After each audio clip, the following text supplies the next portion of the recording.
है।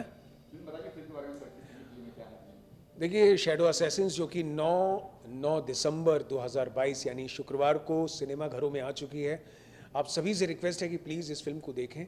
ये एक बहुत ही कंटेंट ड्रिवन सिनेमा है जिसको बनाने में हमारी पूरी टीम ने, नीलांजन दत्ता, हमारे प्रोड्यूसर्स अनिल अनिल गोस्वामी, राहुल कपूर, इन लोगों ने बहुत ही दिल से इसमें पूरी मेहनत की है। और आप सबसे मेरी रिक्वेस्ट है कि प्लीज़ इस फिल्म को देखें। हमारी कास्ट ने इसमें अपने, चूँकि स्क्रिप्ट इतनी अच्छी है कि सब ने जिससे जो बन पड़ा अपनी तरफ से पूरी मेहनत की है। और मुझे पूरी उम्मीद है कि आपको ये फिल्म पसंद आएगी। फिल्म में 2 बेहतरीन गाने हैं जिसे जुबिन गर्ग और हमारे जावेद अली साहब ने इसको अपनी आवाज़ दी है, और वो तो आप लोगों को बहुत ही पसंद आने वाले हैं। और ये फिल्म आपके साथ रह जाएगी, ये मैं आपको बहुत ही गारंटी देता हूँ कि ये फिल्म आपके साथ, इसकी कहानी, इसकी परफॉर्मेंसेस, इसका कंटेंट, ये सब आपके साथ रह जाएगा जब आप इस फिल्म को देख के निकलेंगे। तो इसको मिस मत कीजिए, फिल्म ज़रूर देखिए। आपके पीवीआर सिनेमा हॉल में, सिनेपोलिस में, हर जगह ये फिल्म पहुंच चुकी है, जल्दी ही देखिए। सर आपके किरदार की बात की जाए तो आपने एक पुलिस वाले का किरदार किया है, क्या कहना चाहेंगे, कितना कठिन था? देखिए एक्टर के लिए तो हर रोल में चैलेंज होता है, और उसको, उस चैलेंज को बहुत ही दिमाग से, दिल से, जो उसमें स्क्रिप्ट में दिया हुआ है उस चैलेंज को एक्सेप्ट करके कैरेक्टर की तैयारी करनी पड़ती है। तो मैं आई एम ब्लेस्ड कि मुझे नीलांजन दत्ता जी जैसे डायरेक्टर मिले जिन्होंने मुझे पूरी एक हेल्प की इस कैरेक्टर को तैयार करने में। जो जो चीज़ें उनको चाहिए थी बड़े प्यार से उन्होंने, अगर कभी गलत दिशा में जा रहे हैं तो उसको उन्होंने हल्का सा एक बता करके और उस चीज़ को लेकर के आए। तो अपनी तरफ से तो जो मेहनत की, लेकिन जो दत्ता साहब ने, जो नीलांजन दा ने हेल्प की इस कैरेक्टर को खड़ा करने में, और ख़ास करके पूरी फिल्म में जब उन्होंने स्क्रिप्ट रीडिंग के दौरान, जब हम लोग की रिहर्सल्स हुई, तो उस दौरान उन्होंने इसके ग्राफ को जिस तरीके से मेरे माइंड में फीड किया, वो बहुत हेल्पफुल था। तो all credit goes to script and director and the writer of course. ये 3 पिलर्स जो जिन्होंने हेल्प की और इस कैरेक्टर को लाने में मेरी मदद की। आपके किरदार की बात करें तो बहुत सस्पेंस वाला आपका किरदार है। जी हाँ, पब्लिक की तरफ है या उसकी तरफ है, तो क्या कहना चाहिए? ये सस्पेंस पब्लिक खुद जाके देख के खोले तो अच्छा है, वरना स्पॉइलर होगा।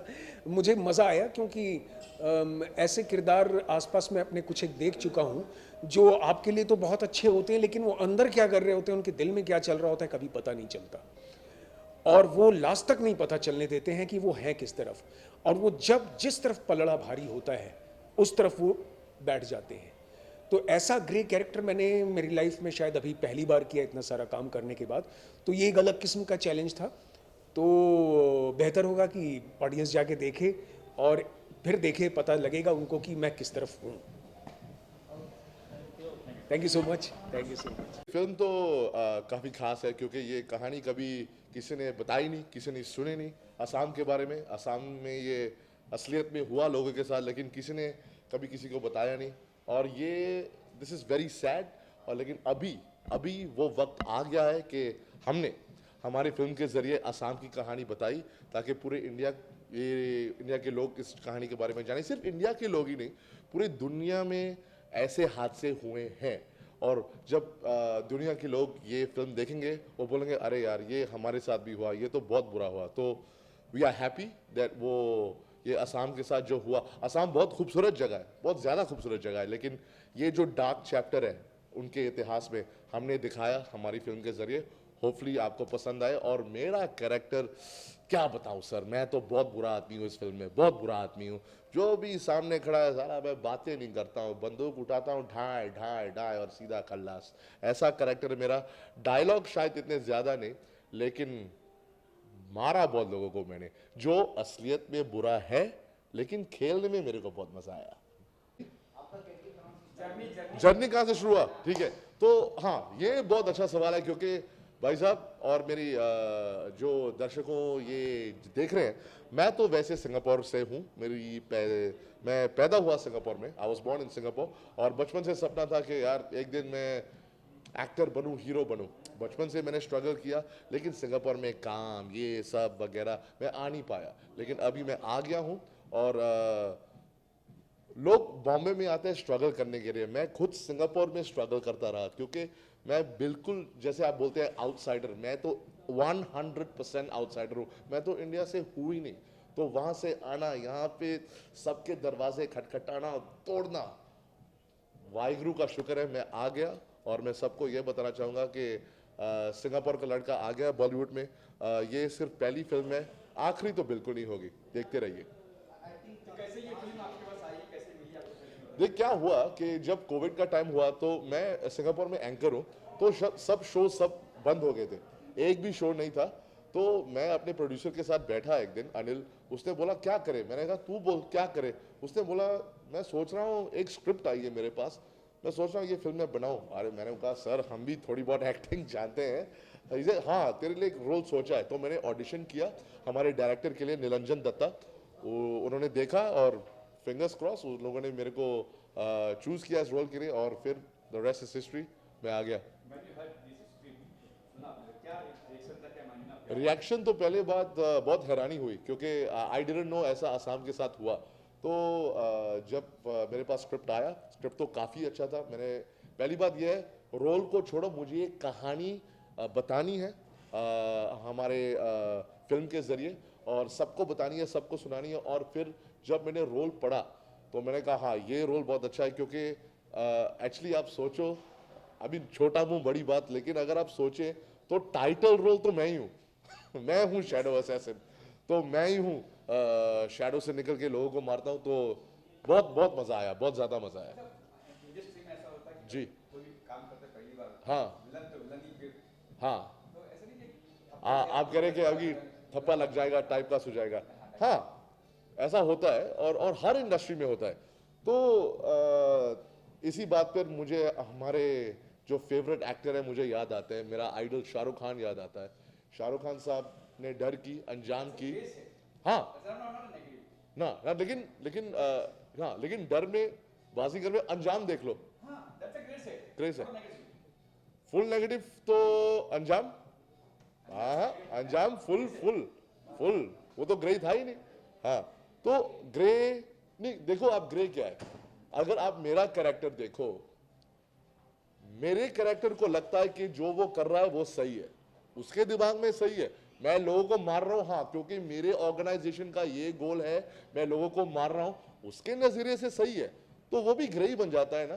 तो मैं शाहरुख खान को साहब को देखता हूं, उन लोगों ने भी नेगेटिव रोल किया, और फिर मैं अपनी तुलना नहीं कर रहा हूं, वो कहाँ है, मैं तो अभी लेकिन फिर भी इंस्पिरेशन के तौर पर अगर वो स्विच हो सकते हैं, तो हम भी अपने क्राफ्ट पे, हमारी एक्टिंग पे थोड़ा मेहनत लगाएंगे, थोड़ा जोर लगाएंगे, ताकि हम भी टाइपकास्ट ना हो। लेकिन यार मैं बोल रहा हूँ, क्योंकि बहुत टाइम में बॉलीवुड में विलन नहीं आया, तो अभी एक नया विलन आ गया है, तो अगर विलन का दौर चल रहा है अभी, चलने दो, देखते हैं, और भी विलन के रोल करेंगे, क्यों नहीं। विलन खेलने में बहुत मजा आता है। Thank you very, thank you. Okay, so you are the producer of the film, and how did you got the idea that you have to produce this film? Like, this is a very intense film, deep film. So how did you had idea? Well, the director of the film, Nilanjan Datta, is known to me, and he hails from Assam. And he initially came with the idea that he needs to make the movie on Gupta Hatya's secret killings, which happened in 1998. So we wanted to make a film on real issues, real incidences that had shook the country, and this story from Assam was something that came close to us. And of course, as I mentioned, so that's how it started. It started with the director who hails from Assam. Okay, so this story was very secret, like nobody knew about the stories. So don't you feel it was a risk kind of stuff to produce such kind of films? Can you ask me that question again? Producing such films, it's very deep, and it was secret stuff. Nobody knew about this film, right? So about this incident actually. So don't you think it was a risk kind of film you have to produce? Not really, because you see, it's called secret killings because they happened in that manner in the 90s. The issue of this particular secret killings were always known in Assam from the 90s to the people as well. There was nothing secret about making this film. It was all about bringing this story together to give some sort of tribute to the people of Assam and families who had gone through these from this traumatic experience in the 90s. So yeah, I mean, it was nothing nothing to be worried about. It's just a very straightforward film. It shows you depth in terms of how a certain state in India has gone through such a serious issue, and nobody has made a film about it, so we brought it forward. तो क्या दर्शाने की कोशिश की है film के अंदर? वो तो हमें पता है क्या घटना क्या हुई थी, उसमें क्या दर्शाया? उसमें क्या कोशिश करी है मीन्स उसमें कोशिश हमने यही करी है कि बेसिकली लोगों को दिखाने के लिए कि ये एक ऐसा इशू यहाँ पे हुआ था। असम के ऊपर वैसे भी मेन स्ट्रीम इंडिया में कोई ज़्यादा पिक्चरें बनी नहीं है, कुछ ऐसे इश्यूज ज़्यादा थे नहीं जिनको आप मेन स्ट्रीम में आप ला के रेस्ट ऑफ द इंडिया को आप दिखा सकें। सो ये एक ऐसा इशू था जिसमें लोगों को इंटरेस्ट भी था, लोगों को फुल इन्फॉर्मेशन भी नहीं थी कि 1998 में लोगों को पता था कि ये हुआ है, बट उनको हमने थोड़ा सा बेसिकली इसमें व्हाट यू कॉल इट, उनको थोड़ा सा हमने इसमें थोड़ा लाइट शेड किया है। असम को एज ए स्टेट हम लेके आए हैं, उनके कल्चर को and how things have been. Sir आज फेस मायने नहीं रखता, आज कंटेंट मायने रखता है फिल्मों में, तो क्या कहना चाहेंगे इस बारे में? हाँ जी, बिकॉज सी हिंदुस्तान में हमारा सबसे बड़ा इंडस्ट्री है पूरे वर्ल्ड में, तो make the maximum number of films and entertainment की जो परिभाषा है जैसे आप बोलते हैं वो पूरी चेंज हो चुकी है। वो पहले एक एक्टर ड्रिवन फिल्म्स होती थी जो कि एक्टर्स और एक्ट्रेसेस और सॉन्ग्स के ऊपर चलती थी। आई थिंक वो बहुत लोगों ने बहुत टाइम से देख लिया। आज की पिक्चरों में हम लोग सच्चाई ज़्यादा पसंद करते हैं, उन्हें रियल लाइफ इश्यूज़, क्योंकि कंट्री इतनी बड़ी है उसमें इतने सारे इश्यूज़ हैं जो कि कहीं पे भी कवर्ड नहीं है, तो लोग प्रेफर करते हैं even the youngsters in the country की यहाँ पे आप उन्हें ट्रू लाइफ इंसिडेंसेस दिखाएं जिससे वो रिलेट कर सकें, और अगर डायरेक्टली रिलेट ना भी कर सकें उन्हें लगता है कि हाँ ये इंस्पायर्ड रियल इंसिडेंसेस से हुई है। इस तरह की फिल्मों को प्रोड्यूस करना बहुत कठिन होता है। आपने कैसे मतलब फिल्म प्रोड्यूस करते हैं इस तरह की फिल्म को करते हैं, सच्चाई दिखाई थी? हाँ जी, वो इसीलिए हमने करी क्योंकि हम विद रिस्पेक्ट्स टू एवरीबडी हर किसी को एक अपना हर किसी को अपना एक वो है कि अपने हिसाब से पिक्चरें बनाएं। कुछ लोग एंटरटेनमेंट की बनाते हैं, कुछ डांस की बनाते हैं, कुछ गाने की बनाते हैं, कुछ एक्शन की बनाते हैं। हमें लगा हम थोड़ा सा कुछ हट के करें, कुछ डिफरेंट लोगों को दिखाएं। इन टर्म्स ऑफ दैट थोड़ा मुश्किल काम है बिकॉज इतनी कमर्शियली, आपने सही बोला कि इतनी कमर्शियली चलने के थोड़े से मुश्किल होती है क्योंकि हाँ इसको लोग कैसे रिसीव करेंगे। पर हमारी कोशिश है सूनर और लेटर हम दो तीन पिक्चरें ऐसी और बनाएंगे तो हो सकता है और लोग उसमें देखें। बट अभी बहुत लोग ऐसी पिक्चरें बना रहे हैं, हम अकेले ही नहीं हैं, काफ़ी लोग कंटेंट ऐसा सत्य घटना पे फिल्म बनाना प्लान है कि आगे इंस्पायर्ड एकदम इमीडिएटली ये इंसिडेंट्स वहाँ पे घटना ऐसी घटी थी, उसमें कुछ ऐसे कैरेक्टर्स और कुछ ऐसे डिस्क्लेमर्स हमने दिए हैं to bring about the film, but inspired तो रियल लाइफ इंसिडेंट्स हैं। Okay, sir, as you said कि inspired from real life incidents, तो आजकल मतलब टेक्नोलॉजी के ज़माने में काफ़ी कुछ इतना हो रहा है आगे पीछे ऊपर नीचे, तो don't you think you should also produce or make a film in such era? मतलब ये इंसिडेंट काफ़ी लाइफ में हो रहे हैं, किसी कहीं ना कोई मर्डर होते जा रहा है इस टेक्नोलॉजी के ज़माने में, तो आपको नहीं लगता कि ऐसी टेक्नोलॉजी वाले पैरा उठाने चाहिए? या I mean it depends, India में नहीं पूरी दुनिया में एक डिफरेंट तरीके की सिचुएशन है, एक क्राइम की सिचुएशन है, एक रियल लाइफ इंसिडेंसेस की सिचुएशन है। इंसिडेंट इज़ अ कम्युनिटी और कहीं पे किसी स्टेट में या किसी एक प्रांत में होता है, एक क्राइम जो होता है वो इंडिपेंडेंटली टैक्सी में हो सकता है, इधर उधर हो सकता है, तो डिफरेंट टाइप की डिफरेंट तरीके की डिलीवरेंस है। इसमें टेक्नोलॉजी साथ दे सकती है, जहाँ जहाँ कैमरा लगे हैं people have got a lot of, but उसमें मेरे को ये समझ में नहीं आ रहा है कि वो टेक्नोलॉजी कितना साथ देगी, क्योंकि कंट्री बहुत बड़ी है, एक हद तक ही आप उसको कवर कर सकते हैं। कुछ ऐसे इंसिडेंसेस हैं जिनको आप थोड़े टाइम के बाद ही बाहर ला सकते हैं, क्योंकि अभी टेक्नोलॉजी जहाँ पे भी है वो इंटीरियर इंडिया में इतनी ज़्यादा शायद ना हो। I hope I answered your question correctly. So वो पता नहीं है, आई मीन टेक्नोलॉजी काम करती है कहीं पे, बट इन इस टाइप के इंसिडेंसेस में थोड़ा मुश्किल है। Thank you. जी जी जी। So shadow assassins is a film which is based on true events, सच्ची घटनाओं पर आधारित। इन 1990 1998 from 1998 to 2000, there were some killings, secret killings in in Assam, and एक ऐसी कहानी है जो इस पूरे भारत देश को पता नहीं है. सो पहली बार जब मुझे नीलांजन रीता दत्ता ने मुझे बताया, then I wanted to be a part of a story which is a true story, and the very fact that it is being out in the open, it is only going to bring in a lot of peace to the families who have lost their lives about 20 years back. So I wanted to be a part of the film, and I can call it as a one last appeal on behalf of those families, one last cry, and it's a film that will really touch your heart. It will appeal you, to connect with each other on a humane level, and bring in a lot of peace and joy in our lives. So that is why. कैसी ये film आपको मिली, कैसे मिली audience, क्या बोलेंगे इस तरह से आपको? सो मुझे नीलांजन रीता दत्ता ने कनेक्ट किया एंड उन्होंने मुझे नरेट किया film. And Nilanjan Rita Dutta is also from Film and Television Institute of India, and he's a very well-known director, national award winner, and for a very long time we all had wanted to do something together, and script जब मुझे पता चली, so that is when I wanted to be a part of it. There was no going back, because I wanted to be a part of something which is very meaningful in a way, क्योंकि आजकल social media bombardment इतना है visual that हमारा attention span is not more than about 30 seconds. So this is a film that will really ground you down and just make you feel a little relaxed and easy about things, and will be of some meaning into your life. So I want to be a part of that entertainment too.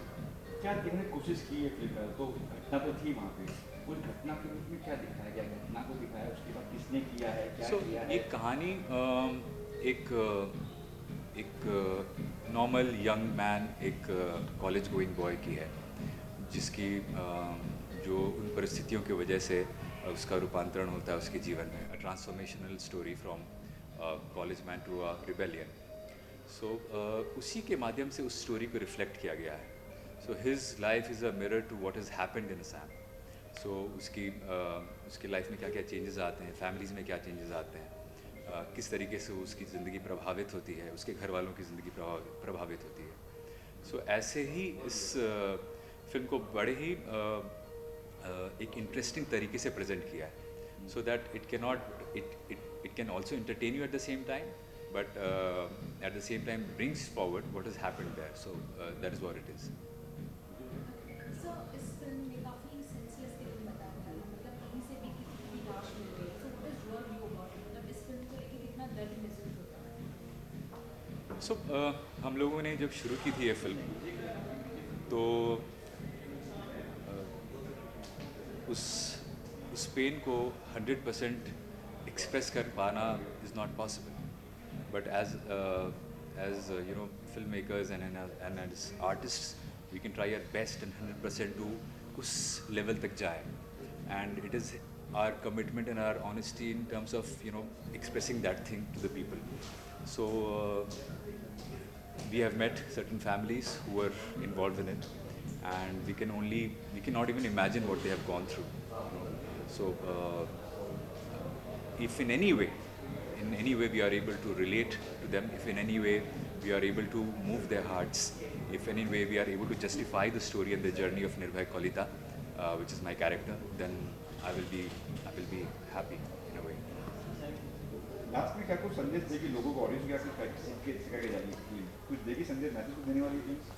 Absolutely. So this film is a very, very important film of our times, a film which will let you all know that violence is of no use, and किसी भी तरीके का आतंक, किसी भी तरीके का violence will only bring in things which will make you repent later. So we should not in any way get into that path. Instead, we should respect and love each other, and honor each other's presence, and just be good human beings. Yeah. Thank you. Thank you.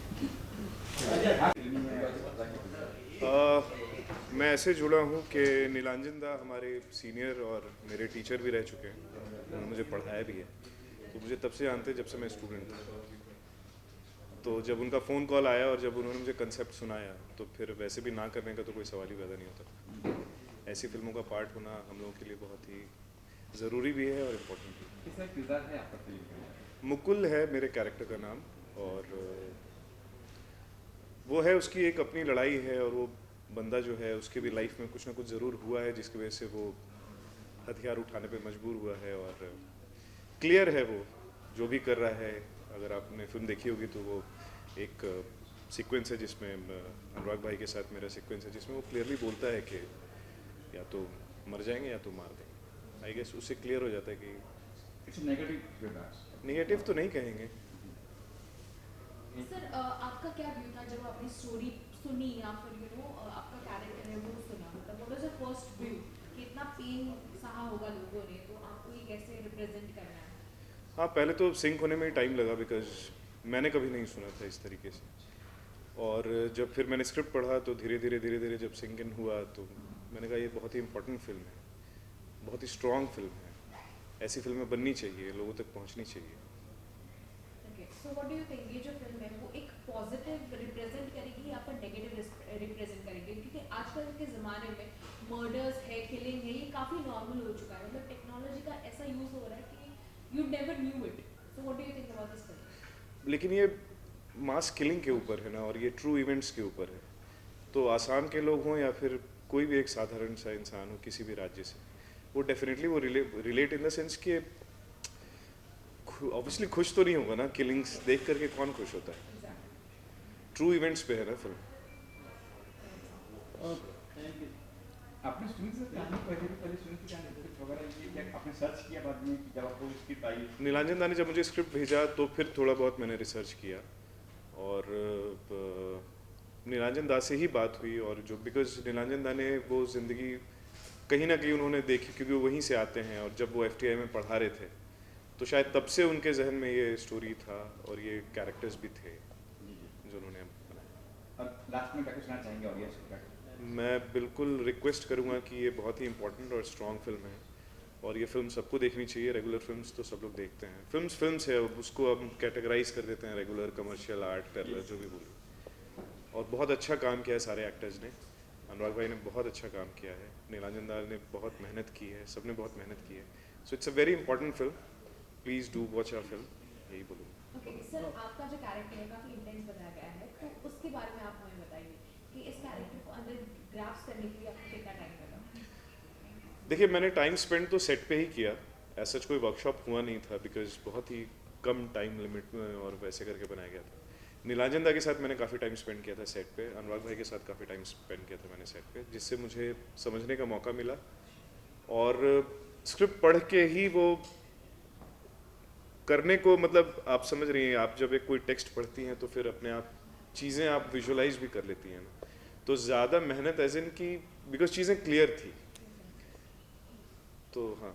So have you met the people, मतलब उनकी families को या फिर ऐसे कहीं पे भी आप मिले हो, उनका दर्द या फिर वो ग्रास्प करने के लिए कि इतना कुछ हुआ था इनके साथ and now how they are living? नहीं, मैं मिला नहीं हूँ, लेकिन जो अनुराग ने कैरेक्टर प्ले किया है, उस कैरेक्टर के थ्रू ही अगर आप उसकी जर्नी देखिए तो आप अपने आप इन्वॉल्व हो जाएंगे कि एक ग्राफ है ना, एक स्टूडेंट जो पूना में पढ़ रहा है, उसका बड़ा भाई शामिल था, कैसे फिर उनकी फैमिली कैसे इन्वॉल्व हो जाती है चीज़ों में। सो और कहीं जाने की ज़रूरत ही नहीं, तो सेंट्रल कैरेक्टर जो लिखी गई स्क्रिप्ट में उनके थ्रू ही अगर आप देखेंगे तो बहुत कुछ है।